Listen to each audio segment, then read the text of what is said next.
Dear friends, ఇంతకుముందు వీడియోలో Jeevan Akshay 7 policy గురించి తెలుసుకున్నాం. జీవన్ అక్షయ్ పాలసీ ఏంటంటే వెంటనే పెన్షన్ స్టార్ట్ అవుతుంది. అదే ఇప్పుడు మనం ఈరోజు మాట్లాడబోయేది జీవన్ శాంతి పాలసీ. మరి జీవన్ శాంతి పాలసీ మనకు శాంతి తెస్తుందా జీవితంలో అంటే తప్పకుండా ఆర్థిక శాంతి తెస్తుంది. ఎందుకంటే ఫ్రెండ్స్, గవర్నమెంట్ కానివ్వండి, పబ్లిక్ సెక్టర్ కంపెనీస్ కానివ్వండి, పెన్షన్ లేకుండా ఎంప్లాయీస్కు ఎంతో కొంత అమౌంట్ ఇచ్చేసి వాళ్లకు సర్వీస్ నుంచి తీసేయడం జరుగుతుంది. వాళ్ళ సర్వీస్ తర్వాత ఎలాంటి పెన్షన్ వాళ్లకు వస్తలేదు. కాబట్టి మన ఎల్ఐసి అందించే ఈ జీవన్ శాంతి పాలసీలో ఒక బెనిఫిట్ ఏంటంటే మనకు డిఫర్డ్ యాన్యుటీ ఉంటుంది. జీవన్ అక్షయ్ పాలసీలో వెంటనే పెన్షన్ స్టార్ట్ అవుతుంది. జీవన్ శాంతి పాలసీలో ఏంటంటే మనం ఆల్రెడీ ఇప్పుడు ఇన్కమ్ ఉంది, మనకు బాగానే నడుస్తుంది. ఈ పాలసీలో మన ఎల్ఐసి వాళ్ళు ఏం చేశారంటే 1 year నుంచి 5 years డిఫర్మెంట్ పీరియడ్ పెట్టారు.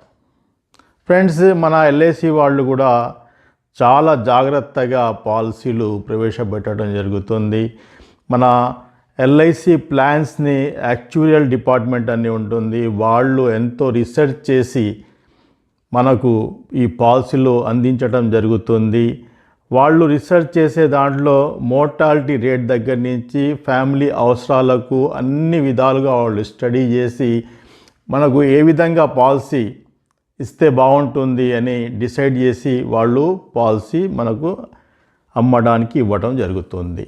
మనం ప్రతి పాలసీ గురించి కూడా పూర్తి విషయాలు తెలుసుకొని ప్రజలకు అవసరం ఉన్న పాలసీ మనం చెప్పినట్లయితే ఇమ్మీడియట్గా మనకు పాలసీ వచ్చే అవకాశం ఉంది. మరి ఈ డిఫర్మెంట్ పీరియడ్ అంటే ఏంది? ఇప్పుడు మనం ఒక 10 లక్షలు ఉన్నాయి, 10 లక్షలు కట్టేస్తాం ఎల్ఐసిలో. కట్టేసిన తర్వాత ఇప్పుడు ఇమ్మీడియట్గా పెన్షన్ అవసరం లేదు, నాకు ఆల్రెడీ ఇన్కమ్ ఉంది, నడుస్తుంది. 4 రోజుల తర్వాత నాకు రిటైర్మెంటో లేకపోతే 4 రోజుల తర్వాత వేరే అవసరాలకో నాకు ఎక్స్ట్రా అమౌంట్, ఎక్స్ట్రా ఇన్కమ్ అవసరం పడుతుంది అనుకున్నప్పుడు మనకు 1 year, 2 years, 3 years, 4 years, 5 years వరకు, 1 year నుంచి 5 years వరకు డిఫర్మెంట్ పీరియడ్ పెట్టుకొని పాలసీ తీసుకోవాల్సి ఉంటుంది. దీంట్లో అంటే ఈ డిఫర్మెంట్ పీరియడ్ అంటే ఆగటం అన్నమాట. 1 year, 2 years, 3 years, 4 years, 5 years ఆగటం, ఆగి పాలసీ తీసుకోవటం. మరి ఒక 10 lakhs మనం కట్టేసి ఒక 2 years ఆగినట్లయితే ఆ 10 lakhs వాల్యూ పెరుగుతుంది కదా. పెరిగినప్పుడు దాని మీద వచ్చే పెన్షన్ కూడా మనకు పెరుగుతుంది. అదే 2 years బదులు 5 years పెట్టామనుకోండి, 5 years పెట్టుకుంటే ఆ 10 lakhs వాల్యూ 5 yearsకు ఇంకా పెరుగుతుంది కదా. దాన్ని బట్టి పెన్షన్ వస్తుంది. కాబట్టి డిఫర్డ్ పీరియడ్ మనకు పెరుగుతున్న కొద్దీ మనకు ఎక్కువ పెన్షన్ వస్తుంది. 1 year నుంచి 5 years వరకు మనకు డిఫర్డ్ యాన్యుటీ పెట్టుకోవచ్చు. మరి యాన్యుటీ పెన్షన్ గురించి నేను గత ప్లాన్లో జీవన్ అక్షయ్లో చెప్పడం జరిగింది. ఒకవేళ ఆ పాలసీ మీరు చూడకపోతే కింద లింక్ ఇస్తాను, దానిలో చూడండి. ఫ్రెండ్స్, ఈరోజు మరి మనం జీవన్ శాంతి గురించి డీటెయిల్గా మనం ఈ వీడియోలో తెలుసుకుందాం. హలో ఫ్రెండ్స్, మన ఎల్ఐసి ఆఫ్ ఇండియా భారతీయ జీవిత బీమా సంస్థ జీవన్ శాంతి పాలసీ ప్లాన్ నెంబర్ 758ను ఇంట్రడ్యూస్ చేసింది. 1 October 2024 తర్వాత దీంట్లో కొన్ని మార్పులు చేయటం జరిగింది. దాని ప్రకారం ఈ పాలసీ గురించి తెలుసుకుందాం. ఎల్ఐసి వారి జీవన్ శాంతి ఇది పెన్షన్ ప్లాన్, ఇది యాన్యుటీ ప్లాన్. జీవన్ శాంతి పాలసీ సింగిల్ ప్రీమియం పాలసీ, ఇది సింగిల్ ప్రీమియం మాత్రమే ఉంటుంది. ఈ పాలసీలో జీవితాంతం గ్యారంటీ పెన్షన్ డబ్బులు ఇవ్వబడతాయి అన్నమాట. అయితే ఈ పాలసీలో యూనిక్ సెల్లింగ్ పాయింట్స్, ఈ పాలసీ తీసుకోవడానికి అర్హత ఏంది తెలుసుకుందాం ఫ్రెండ్స్. పాలసీ తీసుకోవడానికి కావాల్సింది ఏంటంటే కనిష్ట వయస్సు 30 సంవత్సరాలు కావాలా, గరిష్ట వయస్సు 79 సంవత్సరాలు, 79 years వరకు ఈ పాలసీ తీసుకోవచ్చు. కనీస పర్చేసింగ్ ప్రైజ్ 1,50,000 సింగిల్ ప్రీమియం ఉంటుంది కాబట్టి మనం పర్చేసింగ్ ప్రైజ్ అని అంటాం దీన్ని. గరిష్ట పర్చేసింగ్ ప్రైస్ నో లిమిట్, ఎన్ని డబ్బులు ఉంటే అన్ని కట్టవచ్చు. కనీస డిఫర్మెంట్ పీరియడ్ 1 సంవత్సరం. డిఫర్మెంట్ పీరియడ్ అంటే ఆగడం అన్నమాట, 1 సంవత్సరమైనా ఆగాల దీంట్లో. గరిష్ట డిఫర్మెంట్ పీరియడ్ 5 years, అంటే 1 సంవత్సరం నుంచి 5 సంవత్సరాల వరకు గరిష్ట డిఫర్మెంట్ పీరియడ్ మనం పెట్టుకోవచ్చు. గరిష్ట డిఫర్మెంట్ పీరియడ్ పెట్టుకుంటే ఏంటంటే ఎక్కువ పెట్టుకుంటే మనకు పెన్షన్ కూడా ఎక్కువ వస్తుంది.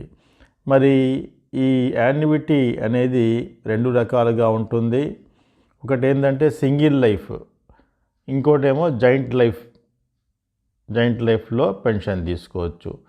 సింగిల్ లైఫ్ పెన్షన్ అయితే లైఫ్ లాంగ్ మనకు సింగిల్ లైఫ్ డబ్బులు కట్టిన తర్వాత, పర్చేసింగ్ కట్టిన తర్వాత లైఫ్ లాంగ్ మనకు పెన్షన్ వస్తూ ఉంటుంది, సేమ్ పెన్షన్. ఆ తర్వాత డెత్ బెనిఫిట్స్, నామినీకు డెత్ బెనిఫిట్స్ వస్తాయి అతని తర్వాత. అదే జాయింట్ లైఫ్ పెన్షన్ అయితే మొదటి వ్యక్తికి life long pension. Joint life అంటే ఇద్దరు ఉంటారు దీంట్లో, ఆ ఇద్దరు ఎవరో మళ్ళీ నేను ఈ వీడియోలో ముందు ఉంటుంది. రెండో వ్యక్తికి, ఆ తర్వాత రెండో వ్యక్తికి కూడా లైఫ్ లాంగ్ పెన్షన్ వస్తుంది. నామినీకి డెత్ బెనిఫిట్స్ వస్తాయి మళ్ళీ లాస్ట్లో జాయింట్ లైఫ్ తీసుకున్నట్లయితే. మరి ఈ జాయింట్ లైఫ్ తీసుకుంటే యాన్యుటెంట్గా ఎవరిని పెట్టవచ్చు అంటే, మనం సింగిల్ లైఫ్ మనతో పాటు ఇంకొకరిని ఎవరిని పెట్టవచ్చు అని చూస్తే, స్పౌజ్ అంటే భర్త ఉంటే భార్య, భార్య ఉంటే భర్త పేరుని స్పౌజ్గా పెట్టుకోవచ్చు, జాయింట్ లైఫ్గా పెట్టుకోవచ్చు. Children, parents, grandparents, grandchildren, సిబ్లింగ్స్ని జాయింట్ లైఫ్గా పెట్టవచ్చు. పాలసీ లోన్, పాలసీ తీసుకున్న 3 నెలల తర్వాత మనం పాలసీ లోన్ తీసుకునే అవకాశం దీంట్లో ఉంది. సరెండర్ పాలసీ తీసుకున్న తర్వాత ఎప్పుడైనా మనం సరెండర్ చేసుకోవచ్చు, ఈ పాలసీ తీసేసుకోవచ్చు. పాలసీ పెన్షన్ తీసుకునే విధానం ఇయర్లీ, హాఫ్ ఇయర్లీ, క్వార్టర్లీగా మనం పెన్షన్ తీసుకోవచ్చు. ఈ పాలసీని కొన్ని ఉదాహరణలతోటి మనం డీటెయిల్స్గా తెలుసుకుందాం. ఉదాహరణ, వయస్సు 50 సంవత్సరాలు అతనికి ఈ పాలసీ ఇచ్చామనుకోండి. పాలసీ పర్చేసింగ్ ప్రైస్ 10 లక్షలు కట్టించామనుకోండి. అమౌంట్కు 1.8% GST యాడ్ అవుతుంది. మనం ఎంత అమౌంట్ కడితే అంత అమౌంట్కు 1.8% GST యాడ్ అవుతుంది. రెండు కలిపి కట్టాల్సి ఉంటుంది. యాన్యుటీ తీసుకునే విధానం చూస్తే ఇయర్లీ అనుకుందాం. Annuity option single life pension, single life అనుకుందాం. Deferment period 5 years. Deferment period 1 నుండి 5 సంవత్సరాల వరకు పెట్టవచ్చు అని అనుకున్నాం కదా. Age 5 years, 10 lakhs plus GST కట్టాడనుకోండి. 5 years ఆగిన తర్వాత ఏజ్ 55 years వచ్చేసరికి లైఫ్ లాంగ్ పెన్షన్ స్టార్ట్ అవుతుంది. ఎంత వస్తుందంటే 91,300 ఇయర్లీ వస్తూ ఉంటుంది. దీంట్లో మనం హాఫ్ ఇయర్లీ, క్వార్టర్లీ, మంత్లీగా కూడా దీనిలో తీసుకోవచ్చు. ఒకవేళ డెత్ జరిగితే ఎలా, ఇదేమో మనం అంత బాగుంటే పెన్షన్ వస్తూ ఉంటుంది. డెత్ జరిగితే ఎలా ఉంటుందో ఒకసారి చూద్దాం. ఏజ్ 50 years అప్పుడు తీసుకున్నాం అనుకున్నాం కదా 10 lakhs policy. Deferment period 5 years ఆగాం కదా, 5 years డిఫర్మెంట్ అనుకున్నాం. అయితే పాలసీ తీసుకున్న డిఫర్మెంట్ పీరియడ్లోనే 3 yearsకే 36 monthsకే డెత్ జరిగింది అనుకోండి డిఫర్మెంట్ పీరియడ్లో. అప్పుడు డబ్బులు ఎట్లా ఇస్తారు? అప్పుడు purchase price plus additional benefits కలిపి ఇస్తారన్నమాట. పర్చేస్ ప్రైస్ మనం 10 lakhs కట్టాం కదా, దానికి 36 monthsది మంత్లీ 6824 లెక్కన 2,45,664 అంటే 12,45,664 వస్తుంది అమౌంట్. ఈ లెక్క మన ఆఫీస్లో ఉంటుంది, మనం ఆఫీస్ లెక్క ప్రకారం చూసుకోవాలి. Death benefit purchase price plus additional benefit లేదా 105% ఆఫ్ పర్చేస్ ప్రైస్. ఏది ఎక్కువ ఉంటే అది, అంటే జనరల్గా మామూలుగా మనకు పర్చేస్ ప్రైస్ను డెత్ అడిషనల్ బెనిఫిట్సే ఎక్కువ ఉంటాయి అన్నమాట దీంట్లో, అదే వస్తుంది. Death benefit after deferment period, age 50 years అప్పుడు తీసుకున్నాం అనుకోండి. డిఫర్మెంట్ పీరియడ్ అయిపోయింది, పెన్షన్ స్టార్ట్ అయింది 55 years తర్వాత. పెన్షన్ స్టార్ట్ అయిన తర్వాత మధ్యలో చనిపోయింది అనుకోండి పార్టీ. పెన్షన్ తీసుకోవడం మొదలైన తర్వాత, ఉదాహరణకు పెన్షన్ తీసుకోవడం మొదలైన తర్వాత 2 సంవత్సరాలకు డెత్ జరిగింది అనుకుందాం. అప్పుడు పర్చేస్ ప్రైస్ను 7 yearsది అడిషనల్ బెనిఫిట్ కలుపుతాం. దాంట్లో నుంచి టోటల్ యాన్యుటీ మనం ఎంత ఇచ్చామో అది తీసేస్తాం దాంట్లో నుంచి. ఇది 10 lakhs ప్లస్ 4,09,000 అవుతుంది 7 yearsది అడిషనల్ బెనిఫిట్. దాంట్లో నుంచి యాన్యుటీ 2 yearsది తీసేస్తాం. తీసేసిన తర్వాత 12,26,840 రూపీస్ వస్తాయన్నమాట దీంట్లో ఈ పాలసీలో. మరి ఈ జీవన్ శాంతి పాలసీ మీరు అర్థం చేసుకున్నారనుకుంటున్నా. ఫ్రెండ్స్, దీన్ని సబ్స్క్రైబ్, లైక్, షేర్, కామెంట్